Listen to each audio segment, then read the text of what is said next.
बिस्मिल्लाहिर्रहमानिर्रहीम अस्सलाम वालेकुम। मैं अपने मोअज़्ज़ज़ नाज़रीन और प्यारे दोस्तों को और मैसा सीक्रेट शेफ़ के किचन में खुश आमदीद कहता हूँ। रेसिपी को शुरू करने से पहले मेरी ये दुआ है कि अल्लाह ताला आपकी रिस्क में कुशादगी और बरकत अता फरमाए, आमीन। आज मैं अपनी प्यारी यूट्यूब फैमिली के साथ बहुत ही ज़बरदस्त सी रेसिपी को शेयर कर रहा हूँ। दोस्तों, आज मैं आपके साथ आधा किलो दूध से बनाऊँगा 2 किलो बर्फ़ी। इस बर्फ़ी को किस तरह और कैसे बनाया जाता है, इसको बनाने का क्या तरीका है, ये तमाम टिप्स एंड ट्रिक्स मैं आपके साथ इस वीडियो में शेयर करूँगा। यकीन माने ये बेकरी में बिकने वाली बर्फ़ी की तरह की होगी, इसकी तरह इसका टेस्ट भी होगा और इंशाल्लाह रंग भी इसका इसी तरह का ही होगा। तो चलते हैं इस रेसिपी को बनाने की तरफ। तो बिस्मिल्लाहिर्रहमानिर्रहीम। एक नॉन स्टिक फ्राई पैन लेकर आपने चूल्हे की फ्लेम को ऑन कर लेना है और इसमें आपने आधा कप से ज़्यादा थोड़ी सी चीनी डालनी है और इसी दौरान आपने इसके अंदर 2 से 3 टेबल स्पून के बराबर पानी डाल लेना है। आपने कोशिश करनी है कि पानी का ज़्यादा इस्तेमाल नहीं करना है आपने, क्योंकि हमने चीनी को कैरमलाइज़ करना है। अगर आप इसमें पानी ज़्यादा डाल देंगे तो चीनी जो है वो हमारी सही तरीके से कैरमलाइज़ नहीं होगी। तो लिहाजा आपने 2 से 3 टेबल स्पून के बराबर ही इसमें पानी डालना है। चीनी को जैसे जैसे हीट लगती जाएगी चीनी पिघलना स्टार्ट हो जाएगी।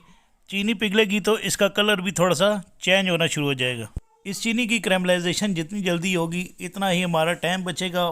तो यहाँ पर ये देखें माशाल्लाह ये चीनी कैरमलाइज हो चुकी है। अब मैं इसके अंदर दूध डाल दूंगा जो तकरीबन आधा किलो के बराबर है। जब आप इसमें दूध डालेंगे तो इस चीनी के क्रिस्टल बनना शुरू हो जाएंगे, तो आपने परेशानी या टेंशन लेने की ज़रूरत नहीं है आपको।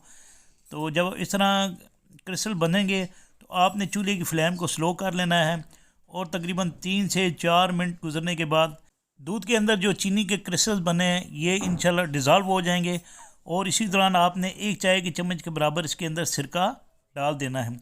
इससे ये होगा कि दूध थोड़ा सा फट जाएगा और इसका टेस्ट भी ज़बरदस्त हो जाएगा। तो ये जो इस दूध के अंदर क्रिस्टल रह गए हैं आपने इसकी टेंशन नहीं लेनी। जब ये दूध आस्ता आस्ता ठंडा हो जाएगा तो इंशाल्लाह इसके अंदर ये डिज़ोल्व हो जाएगा। तो यहाँ पर मैंने एक खुला सा बर्तन लेकर इसमें आधा कप के बराबर देसी घी डाल लिया है। आप चाहें तो डालडा घी का भी इसमें इस्तेमाल कर सकते हैं। तो जब ये घी मेल्ट होना शुरू हो जाए, गर्म हो जाए, तो आपने एक क्रश की हुई जो है सब्ज़ इलायचियाँ हैं 3 से 4 अदद, ये इसके अंदर डालकर आपने इसके अंदर मैदा डाल देना है। मैदा जो तकरीबन आधा किलो के बराबर है, इस मैदे को आपने अच्छे तरीके से रोस्ट कर लेना है और इस मैदे की आपने अच्छी सी बुनाई करनी है। इस मैदे की आपने इतनी देर तक बुनाई करनी है जब तक इसके अंदर से ज़बरदस्त सी खुशबू नहीं आ जाती, तब तक इस मैदे को आपने अच्छे तरीके से भून लेना है। तो इसी दौरान जब इस मैदे में से खुशबू आना शुरू हो जाए तो जो हमने चीनी के क्रिस्टल वाला दूध रखा हुआ था वो आपने इसके अंदर डाल देना है।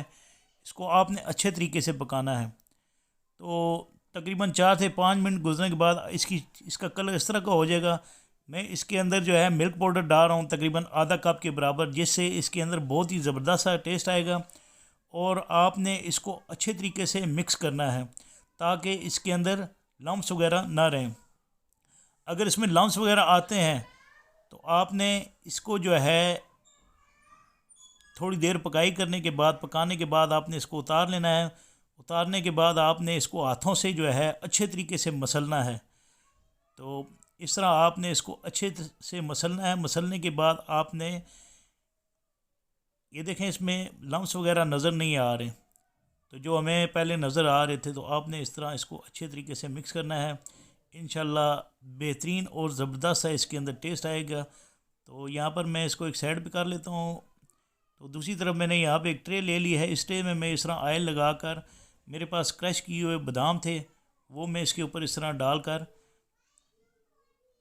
इस तरह फैला लूँगा। ये तकरीबन 1/4 कप के बराबर हैं क्रश किए हुए बादाम। तो यहाँ पर ये बर्फ़ी का मावा था, इसको मैं दोबारा इस तरह मसल कर इसको इस ट्रे के ऊपर सेट कर लूँगा। और सेट करने के बाद आपने इस तरह इसकी कटिंग कर लेनी है। ये माज़रत के साथ मेरे से थोड़ी सी वीडियो स्किप हो गई है। तो इस तरह सेट करके आपने 10 मिनट तक इसको चिलर में रखना है। चिलर में 10 मिनट रखने के बाद इसका ये देखें माशाल्लाह, आप लिफ्टर से उठाएंगे तो ये नीचे जो हमने इसके बादाम वगैरह रखे हुए थे वो ज़बरदस्त और शानदार तरीके से इस तरह देखें नज़र आएंगे। तो इंशाल्लाह ये देखने में जितने खूबसूरत नज़र आ रहे हैं, इंशाल्लाह ये खाने में भी बर्फ़ी इतनी मज़ेदार और टेस्टी होगी। तो इसकी मैं आप प्रेजेंटेशन कर लूँगा। तो आपने इस तरह सर्व करने के लिए प्लेट पर लगा लेने हैं। तो इंशाल्लाह मुझे उम्मीद है कि आपको मेरी ये बनाई रेसिपी ज़रूर पसंद आएगी। इसके साथ ही मैं अपने मौजूद नाज़रीन और प्यारे दोस्तों से इजाज़त चाहता हूँ। अल्लाह ताला आप सबका हामी नासिर, जज़ाकुमुल्लाह खैर।